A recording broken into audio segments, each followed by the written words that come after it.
하나님 말씀은 사무엘상 12장 말씀입니다. 사무엘상 12장 1절에서 15절 말씀을 함께 교독하겠습니다.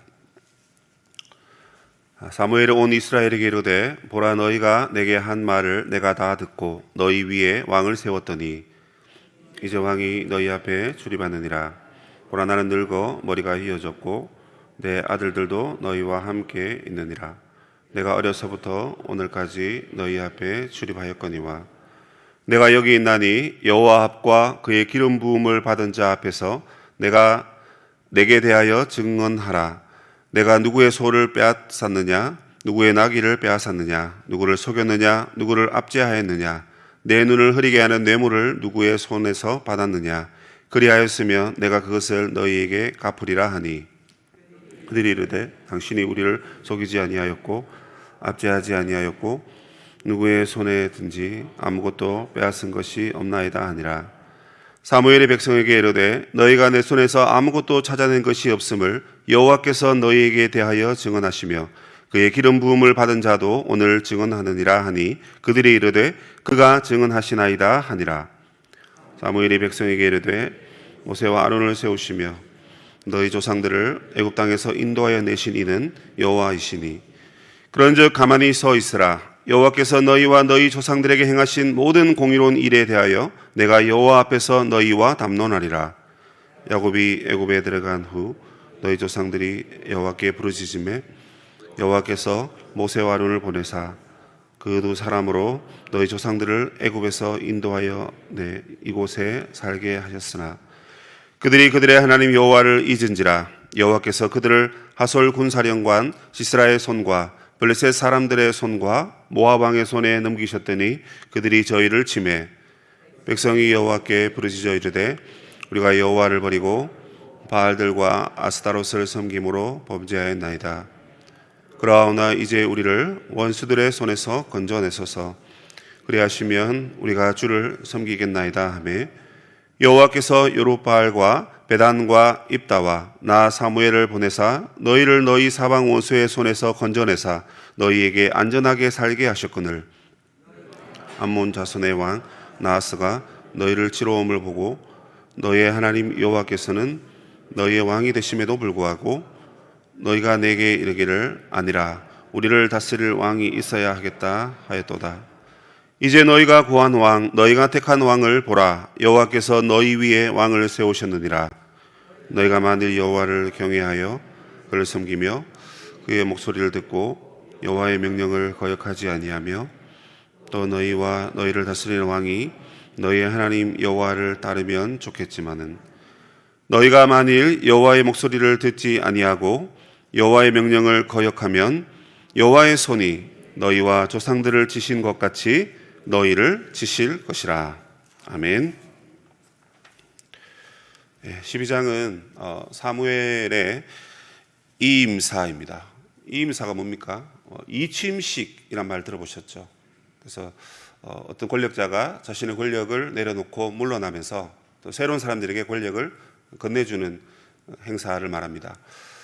앞서 보셨겠지만 이제 사울이 왕이 되고 그리고 전쟁에서도 승리하여서 명실공히 이스라엘의 왕으로 세움을 받았습니다.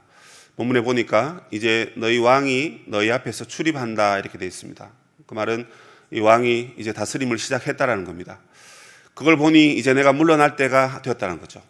이제 시대가 여러분 바뀐 것입니다. 사사시대에서 이제 왕정시대로 바뀌는 것이죠. 그 바뀌면서 사무엘은 사람들 앞에서 오늘 본문에서 두 가지를 이야기하고 있습니다.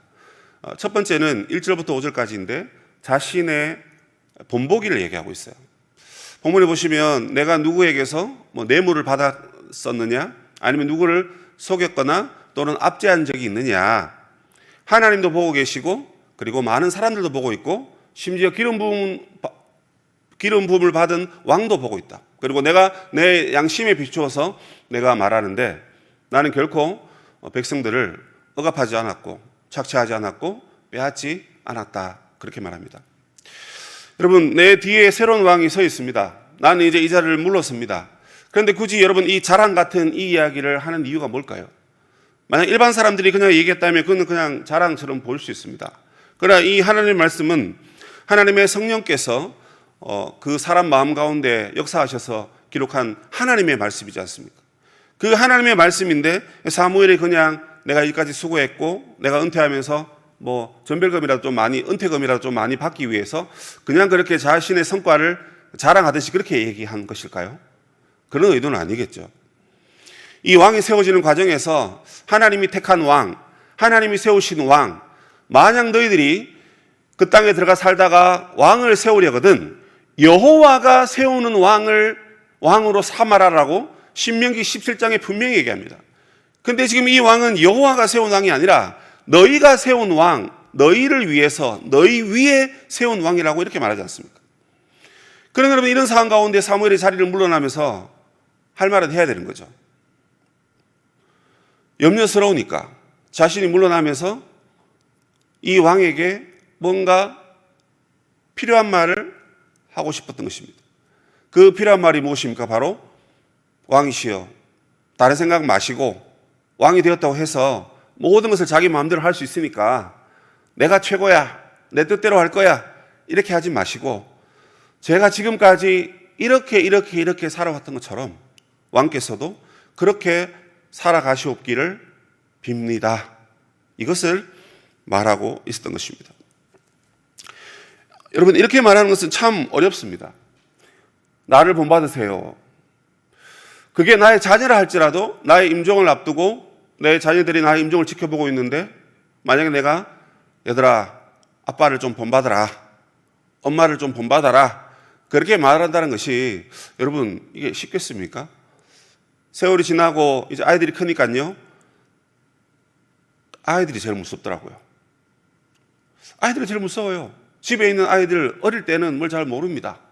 그런데 이제는 컸다고 뭐 조금 얘기하면 아빠 그래서 그거 어떻게 됐어? 그 뒷이야기를 막 물어봐요. 아이고, 그러니까 이게 집에서 부부끼리 대화도 못 하겠더라고요. 그런데 여러분, 서로 사랑하세요, 서로 섬기세요 이렇게 말했던 저 자신이 만약에 집에서 교회에서 있었던 일 때문에 속상한 일을 막 이야기했다고 칩시다. 그 아이가 그걸 듣고 있는데 아빠 서로 사랑하고 섬기라 해놓고는 왜 그렇게 나쁘게 얘기하냐, 그렇게 말하는데 여러분, 제가 정민아 너는 아빠를 본받아라, 얘들아 아빠를 본받아라, 그렇게 말하는 것은 정말 어렵죠. 그만큼 여러분, 사무엘이 그렇게 말했다는 것은 사무엘의 일단 삶 자체가 그야말로 완벽에 가까웠다, 이렇게 볼 수가 있을 것 같습니다. 그러나 거기에서 끝나면 그냥 뭐 사무엘처럼 그렇게 살아라, 그 사울 왕에게는 그게 도움이 되었을 것입니다. 그러나 오늘 이 시대에 우리가 이 말씀을 읽고 있는 우리에게는 뭐 사무엘을 우리가 뭐 본 적도 없고 그냥 사무엘이 이렇게 이스라엘 잘 하나님의 말씀을 다스렸다, 이 정도인데 이게 여러분 우리에게 어떻게 본이 될 수 있겠습니까? 여러분, 사무엘은 사사입니다. 특별히 그는 하나님이 부른 마지막 사사죠. 그 사사이면서 그는 나실인입니다. 하나님의 일을 위하여 특별히 자신의 삶을 구별하여서 전 생애를 하나님께 드린 자입니다.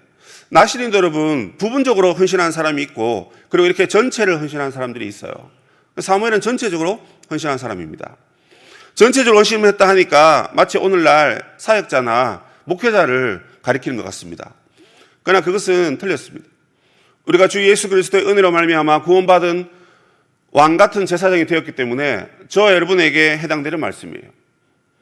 사무엘이 그 시대의 나실인으로 많은 사람들의 본보기가 되었다면 오늘 저와 여러분의 진정한 나실인으로 저희 마음 가운데 살아계시고 저희 심령 가운데 살아계셔서 진리를 가르치시고 하나님의 뜻 가운데로 인도하시는 분이 누구십니까?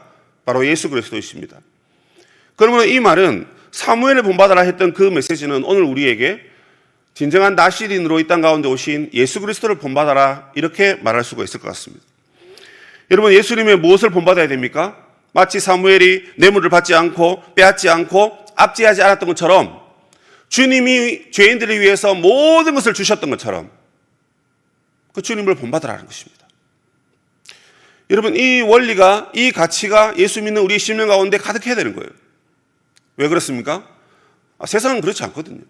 세상은 내가 하나를 주면 하나를 줘야 되는데 하나도 안 주려고 하죠. 더 빼앗으려고 하고 더 가지려고 하고 나는 지금 이만큼 가지고 있는데 이웃을 보면 아이고 이거 좀 나눠줘야 되겠다 이렇게 돼야 되는데 에휴 뭐 저 사람보다 내가 더 못한데 뭐 내가 더 없는데 뭐 하면서 더 가지려고 합니다.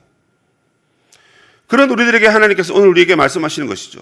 네가 이웃을 위해서 주님을 본받아서 무엇을 하였느냐 하는 것입니다. 이웃에게 무엇을 주었느냐, 무엇을 이웃을 위해서 함께 기도하면서 나누었느냐, 이웃의 아픔을 품고 어떻게 주님처럼 헌신하고 사랑하였느냐. 한 걸음 더 나아가서 여러분 예수 그리스도의 마음을 본받아야 합니다. 예수님의 생각을 본받아야 되고 예수님의 사랑을 본받아야 되고 예수님의 헌신을 본받아야 됩니다.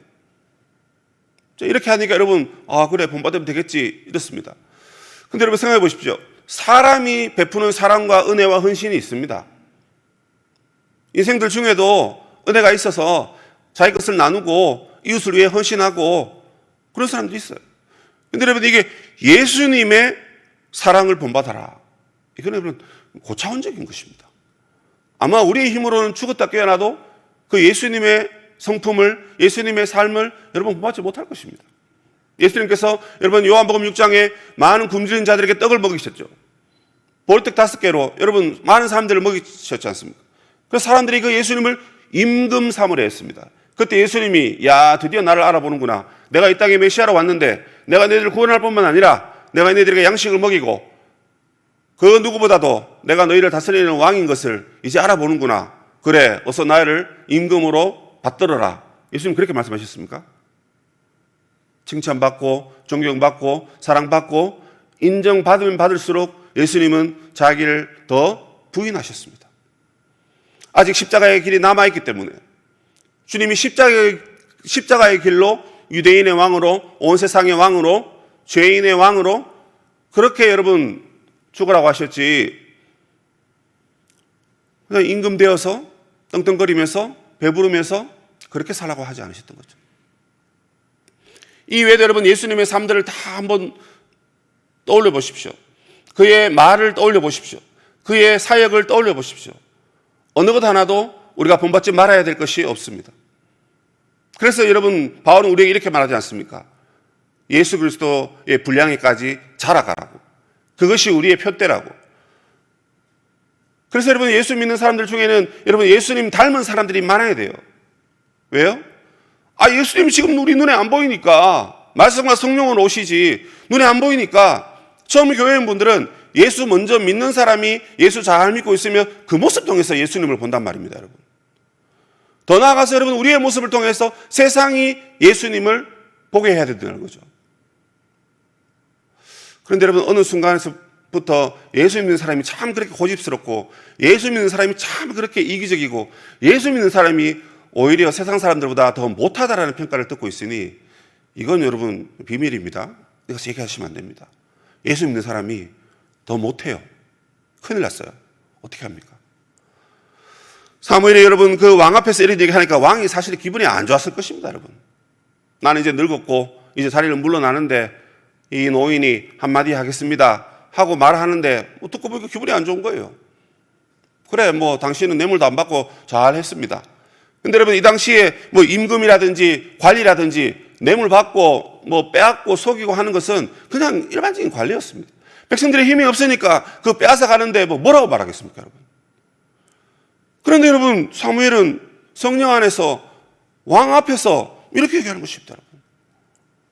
사무엘도 인생이기 때문에 여러분 행동으로는 그렇게 한 적이 없었더라도 인생이기 때문에 모르겠습니다. 그 마음에는 야 나도 저거 가지고 싶은데 저거 그냥 눈 딱 감고 그냥 받으면 되는데 여러분 이런 위기가 없었을까요? 근데 결과적으로는 그가 아무것도 안 했다 하니까 아마 그 마음은 잘 모르겠지만 행동으로는 뭐 좋게 지나온 것 같습니다. 그런데 그 왕에게 이렇게 말하는 것은 여러분 얼마나 이 이스라엘이라는 나라가 정말 하나님의 공의와 정의가 흘러넘쳐야 된다는 여러분 그것을 지금 강조하고 있는 것입니까? 저와 여러분의 삶 가운데서도 여러분 사무엘을 본받아라. 즉 저와 여러분의 구세주이신 예수 그리스도를 여러분 본받으시길 바랍니다. 사랑할 수 없을 때 여러분 예수님의 사랑을 떠올려 보세요. 나보고 왜 이런 거 헌신하라 그래? 좀 남들 알아주는 사람들 얼굴 확인할 수 있는 뭐 그런 경치 좋은 곳에서 잘 보이는 곳에서 봉사하면 좋겠구만. 아무도 보지 않는 곳에서, 구석진 곳에서 이런 희생, 이런 봉사, 이런 헌신을 하라고 하네? 여러분, 그게 은혜고 그게 복입니다. 왜요? 사람들 안 봐주는 게 제일 좋고 하나님만 봐주시는 게 여러분 천국의 상급이 여러분 더 큰 거잖아요. 그러므로 여러분, 저와 여러분은 예수 그리스도를 본받는 삶이 되어야 됩니다. 그것이 여러분 왕 같은 제사장의 삶이고 거룩한 무리 성도의 삶이라 하는 것입니다. 두 번째로 사무엘이 말하는 것은 왕과 백성들에게 권면의 이야기입니다. 그런데 이 권면의 이야기는 경고의 메시지입니다. 이 경고의 메시지를 하기 전에 먼저 이스라엘의 역사를 쭉 읊어갑니다. 출애굽 때에 모세와 아론을 세워서 너희들을 인도하는 자가 누구였느냐 이렇게 묻습니다. 누구였죠? 여호와시다라는 겁니다. 그 여호와께서 너희를 출애굽시켜서 모세와 아론을 통해서 가나안 땅에 들어가게 하였다. 그 가나안 땅에 들어갔는데 너희들은 바알과 아스타롯을 섬겼지 않느냐.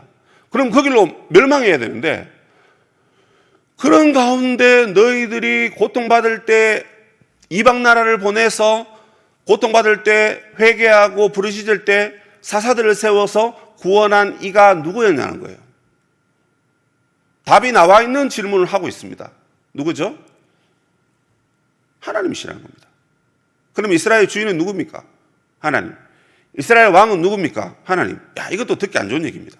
뒤에 지금 왕이 서 있는데 지금 너희들이 지금까지 지내온 것 다 주의 크신 은혜라 이 찬양도 있듯이 하나님이 모든 것을 다스리고 인도했다는 것입니다. 그런데 암몬 사람 나하스가 쳐들어왔는데 그 암몬 자손들을 물리치기 위해서 우리에게도 왕이 필요하고 장군이 필요하다고 말하면서 왕을 세우라고 큰 소리 치는 거, 그거 핑계 아니냐 너희들? 핑계지. 그러니까 그 핑계를 일삼아서 너희들이 마음대로 하고 싶은, 마치 여러분 출애굽 때 지금 모세가 시내산에 올라가 버리니까 우리를 인도할 지도자가 없는 거예요. 그래서 아론들 어떻게 합니까? 금덩이를 다 모아서 금송아지를 만들어서 금송아지를 하나님이라 그러면서 우리를 이제 인도하라고 안 내려오니까 40일 동안 그걸 못 기다리는 거예요. 그래서 만들어서 인도해내라. 여러분 그거 똑같은 것입니다. 핑계를 대면서 그 임금을, 그 왕을 세워서 우리를 이끌어내라 하는데 지금 사무엘은 아니다. 짧든 길든 우리의 인생을 돌아보면 사실 우리의 인생은 하나님이 전부 인도하셨다는 것입니다. 그래서 경고합니다. 왕이 세워졌다 할지라도 그 왕을 의지해서 될 것이 아니고 어쨌든 그 왕을 통해서 인도하실 하나님의 통치를 받아라는 것입니다. 사사시대도 사사가 모든 걸 하지 못했죠. 사사를 통해서 하나님이 하셨고, 왕정시대가 돼도 왕이 모든 것을 하는 것이 아니라 왕을 통해서 하나님이 하시는 것입니다. 여러분, 우리가 문제가 발생하면요, 전부 다 무슨 제도를 뜯어고치려고 합니다. 제도를 뜯어고치고 문화를 바꾸면 되고 가치관을 바꾸기 위해서 교육을 하면 되고 이렇게 얘기합니다. 뭐가 빠졌죠? 신앙이 빠졌습니다. 해가 거듭할수록 여러분 전도회 회장이 바뀌고 그렇지 않습니까? 주일학교 부장이 바뀌고 또 교역자가 이동하면 또 교역자가 바뀝니다. 그런데도 가만히 생각해 보면 이렇게 잘 왔어요. 이유가 뭐죠? 그 한 사람이 잘해서? 아닙니다. 누가 오든지 간에 하나님이 그들을 통해서 역사하셨기 때문에 다 잘 되고 은혜로 마감된 것입니다. 그러므로 여러분, 우리의 삶 속에서 오늘 우리에게 새로운 환경이 주어지고 새로운 자리가, 새로운 위치가 우리에게 주어졌을 때 그 사람에 대한 기대감을 갖고 있는 것은 나쁜 건 아닙니다. 그러나 여러분, 그 사람을 통해서 역사하실 하나님에 대한 기대감을 여러분 날로 새롭게 가져야 된다는 것입니다. 어제까지 하나님이 인도하셨고 오늘도 인도하실 그 하나님을 여러분 의지하고 바라보라는 것입니다. 눈에 보이는 왕을 바라보지 말고 우리의 역사를 돌아볼 때 하나님이 모든 것을 인도하셨으니 하나님만 의지하라는 것입니다. 하나님 왕이시라는 거죠. 그럼 우리는 뭡니까? 종입니다. 왕이 시키는 대로 해야 되고 왕이 이끄는 대로 해야 되고 왕이 명령하는 대로 가야 되고, 그럼 여러분이 종이 항상 왕의 음성을 듣기 위해서 귀를 기울이고 있어야 되죠. 왕이 뭐라고 말하든지 나는 모르겠고 내가 알아서 하겠다. 그럼 내가 임금이고 내가 왕입니다. 근데 하나님 왕이시라는 것은 하나님의 음성을 들어야 되고 하나님께 물어봐야 되고 하나님 인도하심이 뭔지 여러분 관심 있게 눈여겨봐야 되는 것이죠. 하나님 왕이라 해놓고는 듣지도 않고 묻지도 않고 그냥 마음대로 살면 그건 왕은 아닌 것입니다. 성도 여러분, 오늘 우리에게 하나님이 주님을 본받으라고 말씀하셨고 그리고 하나님이 우리에게 왕이신 것을 다시금 깨닫고 그 왕 앞에 물어보고 왕의 인도를 받아야 한다고 말씀하고 계십니다. 이 말씀을 여러분 우리가 붙들길 바랍니다. 우리의 환경이 변해도 여러분 신앙은 바뀌지 말아야 됩니다. 여전히 하나님 우리의 왕이시고 여전히 우리는 주 예수 그리스도를 본받는 삶이 되어야 됩니다. 그것이 성도의 바른 본이고 바른 신앙인 것입니다. 이 말씀을 갖고 오늘 새벽에 기도하실 때 주님의 음성을 받으시는 성도님 되시기를 주님의 이름으로 축복합니다. 하늘에 계신 우리 아버지, 아버지의 이름을 거룩하게 하시며 아버지의 나라가 오게 하시며 아버지의 뜻이 하늘에서와 같이 땅에서도 이루어지게 하소서. 오늘 우리에게 일용할 양식을 주시고 우리가 우리에게 잘못한 사람을 용서하여 준 것 같이 우리 죄를 용서하여 주시고 우리를 시험에 빠지지 않게 하시고 악에서 구하소서. 나라와 권능과 영광이 영원히 아버지의 것입니다. 아멘.